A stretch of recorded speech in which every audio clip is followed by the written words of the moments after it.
Seja bem-vindo aqui a esse nosso encontro. Isso aqui é um grande encontro. Vocês não têm ideia do privilégio que eu particularmente estou sentindo em estar aqui diante desses dois monstros da arquitetura. Não é cearense não, a arquitetura brasileira. Porque se você for olhar o portfólio de José Issa e de Chico Issa, você vai ver que realmente nós estamos falando de uma arquitetura de nível nacional, internacional, que não fica nada a desejar ao que é produzido no mundo inteiro. Nós estamos no escritório aqui do Nossa Issa, nós vamos conversar, e aqui está também conosco, já depois esqueci de pegar o seu sobrenome. Jada Issa também? Não, né? Diniz. Jada Diniz. Nós estamos aqui com o Jada Diniz, também arquiteto do escritório. E nós vamos conversar sobre produção arquitetônica. E a produção arquitetônica, óbvio, desse escritório aqui, mais especificamente, você deve estar vendo até ali ao fundo, e já talvez a imagem esteja estourando já para você, e se apresentando, né, em tela cheia para você, que é o que merece realmente uma imagem dessa.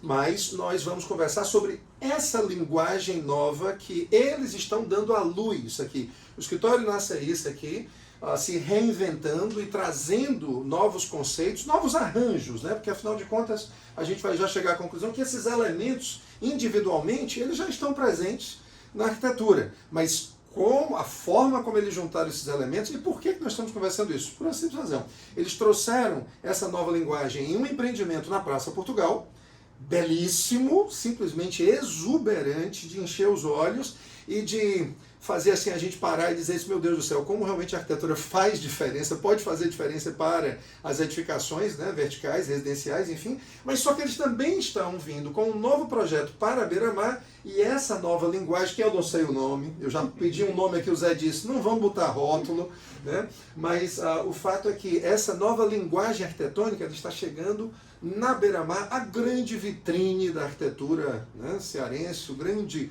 objeto de desejo de muita gente, né, todo arquiteto quer ter um projeto na Beira-Mar, muitos clientes querem morar na Beira-Mar, enfim, isso está chegando lá. Então, de modo que esse é o contexto, e eu digo uma coisa para você, se você gosta de arquitetura, gosta de mercado imobiliário, não sei se você aí é corretor, se você é arquiteto, se você é simplesmente alguém apaixonado pela beleza da cidade, você tem que ficar nesse nosso encontro aqui até o final, porque vai ser beleza atrás de... Vai ser um desfile de coisas realmente muito belas de encher os olhos. E aí eu vou lançar aqui para a mesa, e vocês aí decidem de onde é que saiu, como é que surgiu essa ideia de juntar todos esses elementos e produzir, né, essa nova, para mim, uma nova linguagem, porque eu nunca vi isso aqui em Fortaleza. Nunca vi. Como é que começou isso? Começar com você, Chico? Eu posso começar. Pode começar já? Então posso começar. Na verdade, é uma linguagem que, na minha opinião, ela já existia na cidade, já existia na produção do escritório em si. Mas hoje está com uma aparência um pouco mais em enfoque, porque ela tenta traduzir a biofilia, que é uma tendência que a gente tem visto na arquitetura, tá? Esse conceito... Explica o que é biofilia para quem está nos assistindo. A biofilia é um conceito que tenta trazer a natureza, tenta trazer os elementos naturais para o nosso cotidiano, para a nossa vivência, tá? E ela inserida na arquitetura, ela traz esse sentimento do natural, esse sentimento do verde, essa coisa da pegada da madeira, do calor, que é do ser humano em si, né? Não é o frio, é do quente.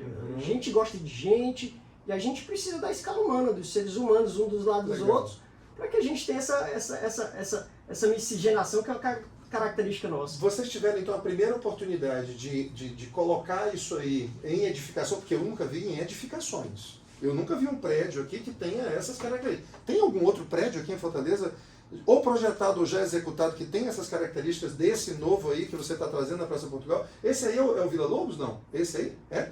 É? Pronto. Vila Lobos. É o Vila Lobos. Tem algum outro, não? Bom, que a gente saiba, assim, com esse enfoque, com essa... a gente desconhece. Eu também. Agora, só complementando um pouquinho o que o Jada falou, como é que isso surgiu assim no escritório, sabe? Sempre foi pensamento do escritório de que a arquitetura era uma coisa séria. A arquitetura é uma coisa muito séria, por quê? Porque ela faz o mundo que a gente vive. É isso. E isso sempre foi uma coisa presente, você nos conhece da escola e tal, sempre foi presente na maneira de nós pensarmos e toda a equipe pensar. Mas há uns 2 anos, 1 ano e meio, o Zé, numa dessas reuniões com a equipe, chegou e disse, nós temos que dar mais ênfase manifestar mais esse tipo de pensamento que a gente tem nas obras. Sim. E aí, com o potencial do Jader e da equipe, esses resultados estão saindo. Por que eu digo que a arquitetura é uma coisa séria? O que eu quero dizer com ela ser uma coisa séria? É que não dá mais para a arquitetura ser vendida como estilo mariano, estilo isso, estilo aquilo, ou by. Opa, estamos entrando na primeira polêmica aqui, grande, vai ser bom. Porque a arquitetura tem que se vender por valores. Sim. Porque não se pode igualar um produto arquitetônico a uma bolsa de grife, um vestido de... Não, é uma coisa diferente. Então, quando eu digo que a arquitetura é uma coisa séria, é porque ela, mais do que qualquer outro elemento, ela forma o mundo que a gente vive. Sem dúvida. Então tem que manifestar isso. E quando você vê isso, tem tudo isso que o Jader falou, que é fundamental, né? Mas o mais importante também é que ela reflete igualdade. Reflete igualdade. Por quê? Porque quando você trata o espaço público dessa forma, não estou pernóstico dizer por quê, mas quando você trata o espaço público com a qualificação que ele tem que ter, você está tirando essa barreira de que essa pessoa que mora naquele empreendimento, que tem um valor aquisitivo e tal, é melhor do que quem está usando a calçada. Sim. Certo? Okay. Então, isso é que eu acho que é uma coisa que no escritório nós estamos dando mais ênfase, e essa manifestação tem acontecido pela competência da equipe, quando eu digo capitaneada aqui pelo Jader, mas isso é que eu digo. Não dá mais, sabe, para a arquitetura ela ser um jogo de forma. Mero jogo de forma. Claro que ela tem que vender, ela tem que ser bem construída, tem que ser ela atraente. tem que ser entregue em tempo. As incorporadoras que vão ficar, você pode ficar certíssimo, não são mais as que constroem com alto padrão, ou que entregam em tempo, ou que dão um retorno bom para quem investe. As imagens das construtoras vão ser aquelas. O que ela trouxe de bem para a cidade? O que ela trouxe de bem para a vizinhança? O que ela trouxe de bem para o mundo que a gente vive? Legal. Essa é a imagem da construtora que vai ficar. Tá, muito legal. Então, olhando para essa imagem aí, que inclusive, José, você que pediu aí que a gente resgatasse, né? Que comentário você tem aí? Reforçar o que o Chico falou sobre a escala humana, que é essencial nessa linguagem. Outra coisa também, às vezes a intervenção arquitetônica, ao invés de gritar, ela tem que ser mais discreta. Eu cito sempre como exemplo de uma arquitetura de alto nível o Museu da Imagem do Som em frente ao Palácio da Abolição. Aqui na Barão de Sturridge. Porque o arquiteto adotou uma postura discreta diante de um monumento, de uma obra importante na cidade, que é o Palácio do Governo. Então, quando tem o Pichico dizendo que não dá mais para nós jogarmos com formas, é porque nós temos que pensar na arquitetura que resista, e eu falo do ponto de vista subjetivo, ao tempo. Resista ao tempo. Ao tempo. Legal esse conceito. Que não canse. E nós temos que ser cuidadosos nessa atividade, porque a gente impõe para a cidade, para o usuário da cidade, um objeto que fica lá por dezenas de anos, certo? Sim.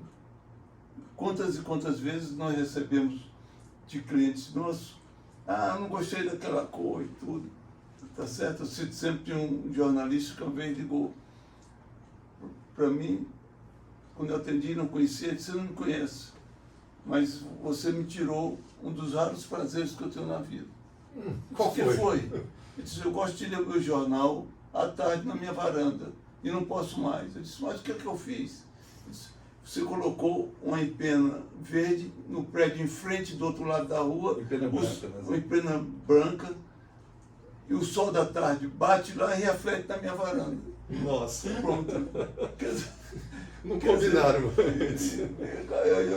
Eu só pude me desculpar, disse: "Olha, infelizmente está colocado, eu não tenho como pedir ao incorporador para mudar." Mas você vê que é uma interferência que a gente faz na cidade. Então nós temos que ter cuidado e é isso. Precisa ter muita Esse rumo que a responsabilidade. gente, quer dizer, nós temos, como o Chico falou, 52 anos de vivência arquitetônica e queremos preservar esse cuidado agora. Gente, são 52 anos de produção arquitetônica de altíssimo nível e outra, o que é mais difícil. Né? Não são 52 anos, é isso? O escritório fez já 52 anos. É assim, ó, mantendo, né? Porque o problema é você ter picos de... Não, mas manter-se lá em cima, eu digo para vocês que é muito, muito, muito difícil. Eu vou fazer uma ressalva, não é falso modéstia, não. Nesses 52 anos a gente erra muito também. Sim, bom. Mas só se aprende com os erros. Lógico que sim. Ainda bem que alguém pagou por eles. Né? alguém bancou que esses erros acontecessem. Mas isso é natural. Mas olha só, agora o Zé me levantou aqui uma coisa bem interessante. Olha, a arquitetura que resiste ao tempo. E realmente, dentro desse conceito, você pensando bem, nada pode resistir mais ao tempo do que é a própria natureza. Né? Perfeitamente. Como é que a gente cansa de ver madeira? Como é que a gente cansa de ver verde? Né? Como é que a gente cansa de ver elementos naturais? Na escala humana. Na escala humana. Porque até o concreto, ele remete à pedra, né? Isso. Até o concreto remete à pedra. E é o que eu tô... eu estou vendo aqui duas paredes verdes, entre uma e outra, entre esses dois nichos aqui, ou painéis, como você queira chamar, tem o quê? Uma parede de concreto, é isso? De blocos? Isso, é isso? É uma parede de concreto tabuado, tá? Então, a gente traz aí, de fato, esses elementos. Você vê que tem um piso drenante, a gente tem a incorporação das paredes verdes. Isso é a entrada, isso é o acesso dele, é isso? Isso é o porte-coché. É o porte-coché. Os veículos é o porte-coché que todo veículo... É assim que quem chegar no prédio vai ser recebido? É assim que ele se apresenta. Do lado direito da imagem é a Praça Portugal. Não, do lado esquerdo. Do lado esquerdo, Do lado desculpa. esquerdo é a imagem. É a Praça Portugal. Sem nenhuma separação. Nós estamos falando daquelas pracinhas, né? Daquela aí, pracinha onde tem o Bradesco ali, não é isso? Isso. Eu vou passar em frente ao Bradesco e vou mergulhar nesse pórtico aí, nesse túnel. E você não vai ter nenhuma separação entre esse espaço, que é um espaço privado. Esse já seria o espaço privado, então? Esse é o espaço privado. Gente, olha só que coisa interessante. A gente está pensando que eles estão fazendo isso na rua, não, eles estão tomando parte do terreno e entregando isso na cidade. Essa é a grande Podíamos ter diferença. feito, quando nós pensamos a Praça Portugal, já pensávamos nessa integração dos edifícios que surgissem nos quatro cantos. Não, foi. Foi. Muito interessante isso aí. Como é que isso então se transporta para o prédio em si? Vamos ver então que elementos são esses. Eu estou vendo aí concreto verde, eu estou vendo, não estou vendo aí madeira, mas a madeira a gente vai encontrar lá. Mas estou vendo ferro também, não é isso? Isso. Né? E como é que isso se transporta então para o prédio? Então, como é que você adota essa linguagem para a torre propriamente? Todos esses elementos que você vê aí, que são elementos construtivos, ou seja, o concreto, o ferro, os materiais que a gente vê no desenvolvimento do paisagismo, todos eles estão postos nesse novo empreendimento também. Quando eu falo que já existe, é porque o concreto está aí há 60 anos, sabe? O ferro está mais não sei quantos. Então, a gente tem esses elementos de forma separada. Mas a beleza dessa novidade é justamente a gente fazer a integração disso. Esse é o Ou seja, ponto. essa miscigenação de materiais, a riqueza da cultura local, associada à escala do ser humano na nossa arquitetura, tem se refletido num projeto que a gente pensa ser mais adequado para a cidade. E a gente tem visto que isso tem recebido uma boa resposta. A gente tem visto que isso tem se desenvolvido de certa forma no meio dos nossos pares, porque tem se tornado uma... Bom você comentar sobre isso. Que feedback vocês têm recebido dos clientes que têm se deparado com essa obra? Vamos mostrar mais alguma coisa? Volta lá para aquelas... Mostra mais alguma coisa, principalmente de fachadas aí, porque é isso que eu queria... Né? Essas duas aí, essa daí, por exemplo, é super interessante, porque é a Praça Portugal. Eu estou vendo ali, né, o fluxo dos veículos da Praça Portugal ali entrando na Desembargador Moreira, indo na direção do Sertão, né, aqui, e ele está ali no cantinho, mas ele é realmente acolhedor, viu? É acolhedor, né, a forma como vocês tratarem isso aí. E aí nós ainda temos o vidro. E essa madeira? Isso é madeira mesmo ou não? A gente tem diversos jeitos hoje em dia, sabe, Paulo, de promover essa madeira na fachada. A madeira é importante por quê? Porque é um material que tem um apelo natural, tá? Tratado de maneira adequada. isso traz a temperatura que a gente acha que dá o aconchego nessas novas edificações, tá? Sim. Madeira, o verde, o vidro, o concreto, o ferro. E isso associado às tecnologias que a gente tem modernas, associado aos materiais de construção, eles evoluíram, não ficaram parados. Então hoje a gente consegue fazer essas madeiras de forma plástica, com uma mistura de vários elementos que elas se parecem madeira de verdade, mas elas são um composto de madeira, não é madeira 100% natural, tá? Sintético. Que a gente sabe, é uma mistura sintética. E aí várias são as empresas que produzem, tá? Mas o importante é garantir o quê? Que a gente tenha de fato uma aparência bem realista de madeira. Sim. E que ela traga esse calor da madeira e que ele sobreviva às ações das intempéries, né? As ações do tempo. Perfeito. Da fachada. Chico, você tem algum comentário aí? Porque, só fazer aqui uma observação. A beleza dessa história toda está em vocês terem juntado tudo isso de forma tão harmônica. Vou fazer uma má comparação. Toda comparação ela tem a sua falha, né? Mas vocês já viram aqueles artistas plásticos que pegam peças de carro, juntam aquilo tudo e transformam num animal, uma escultura, e remete a sei lá, a formas, objetos e tudo. Aí você vê cada peça daquela e identifica cada peça daquela, você jamais poderia imaginar que ela fosse cumprir, juntas fosse cumprir aquele outro papel. É o que eu estou achando que vocês estão fazendo. O que é mais importante aí, praticamente não se ressalta, que é uma coisa natural. É a interface mais amigável possível. Sim. Entre o prédio e o espaço onde ele está inserido. O público e o privado aí, né? Bom, esse diálogo, né? Exatamente, é o que a gente busca. Ao mesmo tempo, essa interface é amigável também para o usuário dos apartamentos, porque na varanda e tudo ele tem elementos dessa natureza. Muito legal. A gente tem visto, Paulo, que os apartamentos Garden têm ganhado cada vez mais destaque. O que você quer chamar com apartamento Garden? Esses apartamentos se incorporam das áreas verdes que são ali periféricas ao apartamento, né? Sim. Então as pessoas, de certa forma, elas sempre se apropriaram desses espaços que antes não tinha. E agora você tem uma maneira interessante de usar isso, ou seja, esses apartamentos Garden, eles já saem com esse espaço já pré-definido, pré-demarcado, com uma certa organização já de condomínio. E a gente sabe que um dos motivos disso acontecer é porque a pessoa tem o acesso ao verde, ela tem o acesso aos espaços, e todo mundo gosta disso, tá? E quando a gente trouxe para essa fachada, para as novas fachadas que a gente está fazendo, para os novos desenvolvimentos que a gente está traduzindo, é que todo mundo gosta da madeira, todo mundo gosta do verde e todo mundo quer o garden. Só que não tem o garden em todos os pavimentos. Então a gente tem que dar um jeito de tentar trazer essa linguagem do garden para o prédio inteiro. Tá? Então todo mundo quer ter aquela plantinha para cuidar, todo mundo quer ter aquela madeira que traz o aconchego, todo mundo quer ter morar num bom lugar. Então mais do que prédios, a gente tenta fazer lares, sabe? A gente tenta criar soluções que fazem as pessoas se sentirem bem. E essa foi uma felicidade nossa. A gente às vezes erra, a gente acerta, mas essa foi... Você dá assim, felicidade como se estivesse acontecendo por acaso, né? Não, isso aí foi intencional mesmo, tem uma intenção. Muito trabalho. O Chico ia falando. Esse fenômeno dos gardens é uma coisa interessante. Sim. Você sabe disso. Esses apartamentos mais baixos, em que eles ficavam logo colados àquela laje que cobria o estacionamento, o salão de festa, eram apartamentos que ninguém queria. Ninguém queria. Hoje, rapaz, com esse tratamento que o Jader está falando, são os primeiros que querem. Rapaz, impressionante. Essa relação com esse fora aí, com essa natureza, enfim, com o paisagismo. E não é só isso, evidentemente, não é só uma coisa local, não. Esses empreendimentos aí de Rio, São Paulo, rapaz, são os primeiros a serem comercializados, são esses apartamentos, que sempre foram o pátio preto da...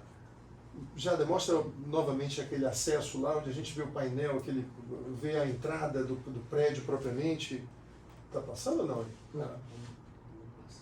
Olha, isso aqui é legal, isso aqui que dá uma noção boa dos pórticos aí, criando esse túnel, né? É quase um túnel, exato. Como se fosse um túnel. Ali os painéis, os painéis de concreto, com o verde, né? Com as paredes verdes. Aí chama parede verde, é isso ou não? Como é que chama isso? Ali no fundo, sim. Você está vendo essa diferenciação na pavimentação? Sim. A calçada pública é exatamente essa faixa que tem essa pavimentação um pouquinho diferente. Tá. Bom falar sobre isso. A gente vai destacar isso aqui, quem está nos assistindo vai conseguir perceber isso aí. Mas muito legal. Mas assim, existe uma ansiedade natural de ver isso aí pronto, essa obra é concluída, enfim, e viçosa, exuberante, principalmente na parte do paisagismo dela e tudo. Mas assim, vocês estão criando uma escola, Chico? Não, pretensão não é essa, não. Eu sei que vocês não têm, eu só levantei a mão. Gente, é porque eu não vou contar as histórias que contam sobre eles, mas só uma delas. Diz que uma vez, lá na Senador Pompeu, no centro, tinha um engarrafamento enorme, e aí ninguém sabia o que era, e eram os dois pegando um táxi, e um dizendo, não, você entra primeiro, aí o outro, não, entra você primeiro. Eles são extremamente elegantes, elegantérrimos, tá certo? E eles não têm essa pretensão, não, mas estão criando uma escola, gente. Pode passar disso. Nós temos que tomar cuidado quando a gente faz isso aí, para não passar do ponto. Tá. Tá certo? Uhum. A gente, por exemplo, é como eu disse, as soluções têm que ser atraentes também, mas não precisam ser caricatas. Sim, sem dúvida, sem dúvida. Concordo com você que não tem caricatura aqui não. Certo. Mas diz, Chico. Não, na verdade, não tem essa pretensão assim de exteriorizar isso como caminho. É uma satisfação pessoal imposta e compartilhada pela equipe, sabe? Uhum. Isso para a gente talvez seja resultado. E mais, eu complementaria, Zé, desculpa, eu complementaria com a disposição do próprio construtor em agarrar essa ideia e percebê-la e acreditar nela também, sabe? Então a gente teve aí com um papel preponderante, né, o Ricardo Ari, como uma pessoa que acredita nessa qualidade arquitetônica, que a produção da qualidade arquitetônica impacta no projeto em si, dúvida. Encontrou na gente não só uma solução, mas apaixonados pela proposta que ele submeteu. Ou seja, garantiu com que a gente tivesse ainda mais afinco e mais desejo de tentar trazer uma resposta naquilo que ele queria produzir. Diga, pode falar, Zé. Só para corroborar o que eles estão dizendo. Nossa proposta não é pegar uma solução arquitetônica e jogar artifícios formais para dar uma personalidade. Nós queremos que isso nasça naturalmente do conceito. Tá certo? Vamos lá, eu sei de toda a descrição de vocês, de toda essa postura e essa atitude realmente elegante, de não querer, enfim. Eu não chamaria nem de elegância, eu diria o seguinte, sem vaidade. É maturidade desse meio século de atividade. Vocês têm meio século, eu tenho 35 anos de mercado imobiliário e eu posso antecipar uma coisa. Assim, é natural, isso aqui está evidente, é só a gente ter um pouquinho de sensibilidade, um pouquinho de bom senso e de humildade também de reconhecer uma coisa. Essa produção que vocês estão trazendo, já se vocês puderem inclusive passar outras imagens aí de fachadas e tudo, né? Essa daí, essa não, a outra aí agora. Gente, é o seguinte, é inevitável que isso se transforme, sabe, numa referência. Talvez o grande desafio de vocês seja como não é replicar, mas é como continuar se valendo dessa solução de forma criativa e de forma individualizada para que isso não vire simplesmente uma receitazinha de bolo. Não é difícil, porque ela é espontânea. Não é uma solução forçada. Entendo. Tá certo? Ela sai naturalmente. Mas olha, deixa eu dizer uma coisa. Tem prédios que viram ícones, esse será um dos primeiros. Infelizmente, nós não podemos mostrar ainda as imagens do outro. O outro ainda é mais marcante, porque como ele ganha em escala, em volume, aí é que ele... Então é assim, é como se eu estivesse apresentando aqui para vocês. Você sabe que não se avalia valor de quadro por tamanho de tela. Mas não tenha dúvida que se tem uma tela de 50 por 80 e depois vem uma tela de 1,5 por 2, a tela de 1,5 por 2, né, é um desafio maior ainda, e é o que vai acontecer na Beira-Mar, né, nessa nova produção deles, esse novo projeto, empreendimento que eles conceberam, que traz esses elementos, mas aí eles ficam muito, muito ressaltados, por causa do tamanho, do próprio tamanho, que não dá para mostrar aqui agora, mas a gente pode lhe mostrar, se você entrar em contato com a gente lhe mostra. Mas assim, eu não tenho dúvida nenhuma que vocês estão criando uma escola que vai ser seguida, vai virar referência. Olha, vamos tentar... Gente, eu participo das reuniões com os construtores.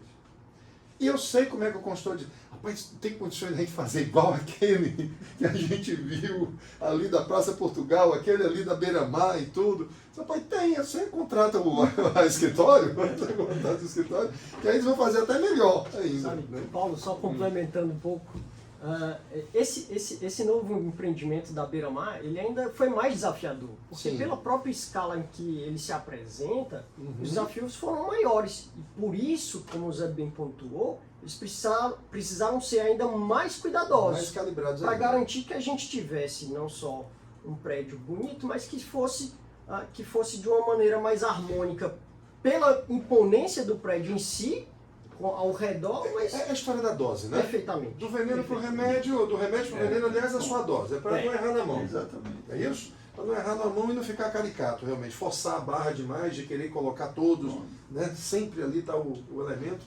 Gente, olha, o bate-papo, a proposta do bate-papo era essa, tá certo? Desse bate-papo, da gente trazer um pouquinho da arquitetura cearense, do mercado imobiliário cearense, por uma outra perspectiva, né? Pela perspectiva de quem concebeu. A gente vê tão poucos arquitetos se manifestando, né? E eu acho que a gente tem que abrir mais espaço, porque por trás disso tudo, gente, não são só horas, não, assim, mas tem muitos conceitos, sabe? E quantas apagadas e idas e vindas, e rasga e volta e tenta de novo, né? Essas coisas não acontecem, nada do que está aí aconteceu por acaso. Né? Todos esses elementos que vocês estão vendo aí, essas combinações, eu não sei se está dando para vocês notarem que nessa esquina aqui, nessa esquina do prédio, da torre propriamente dita, você tem uma espécie aí de base, ou não sei o que, mas de concreto, né? De concreto.